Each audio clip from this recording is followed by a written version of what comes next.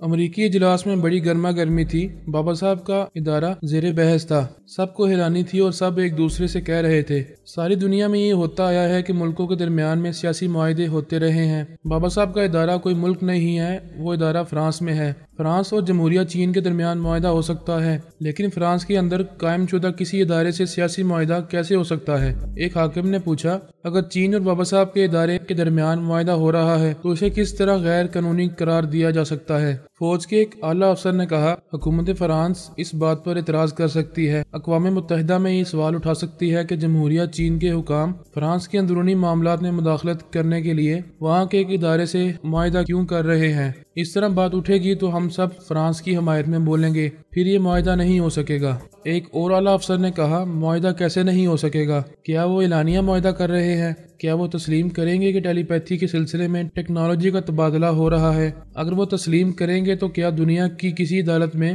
یا اقوام متحدہ میں کبھی جادو یا ٹیلی پیتھی کو تسلیم کیا جاتا ہے؟ ایک حاکم نے کہا، بڑی مشکل ہے، تسلیم نہیں کیا جائے گا، جبکہ جادو بھی اس دنیا میں روز اول سے ہے اور ٹیلی پیتھی کا علم بھی کوئی ڈھکا چھپا نہیں ہے۔ اس کے باوجود ایسے علم کو عدالتوں میں تسلیم نہیں کیا جاتا۔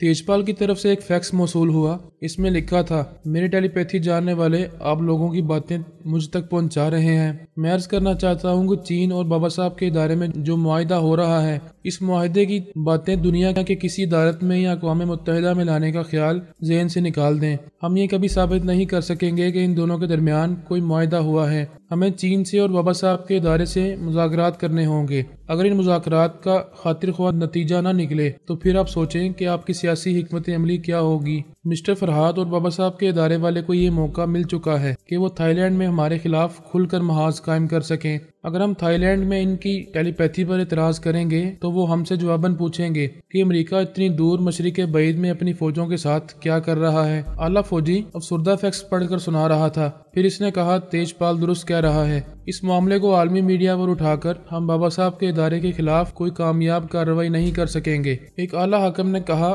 ہمیں فوراً حکومت فرانس سے رجوع کرنا چاہیے اور کہنا چاہیے کہ وہ جمہوریہ چین کے نمائندوں کو اپنے ملک میں نہ آنے دے۔ نہ وہ آئیں گے، نہ بابا صاحب کے ادارے کے لوگوں سے مذاکرات کر پائیں گے۔ ایک حاکم نے کہا، اس طرح ہم عارضی طور پر ان کے مذاکرات کو اور ان کے درمیان ہونے والے معاہدے کو روک دیں گے۔ فائدہ کیا ہوگا؟ ان کے درمیان زبانی معاہدہ ہو چکا ہوگا۔ اس کے مطابق جب ہماری فوج کی پہلی کھیپ تھائی لینڈ پہنچے گی تو وہ جوابی کارروائیاں شروع کر دیں گے۔ عارضی طور پر ہی صحیح، ہمیں پیرس میں ہونے والے ان کے مذاکرات کو اور ان کے معاہدے کو روک دینا چاہیے۔ اس کے مطابق ایک جونیئر افسر کو حکم دیا گیا کہ وہ فرانس کی حکومت سے رابطہ کر کے ان سے کہے کہ وہ چینی وفد کی پیرس آمد پر اعتراض کریں۔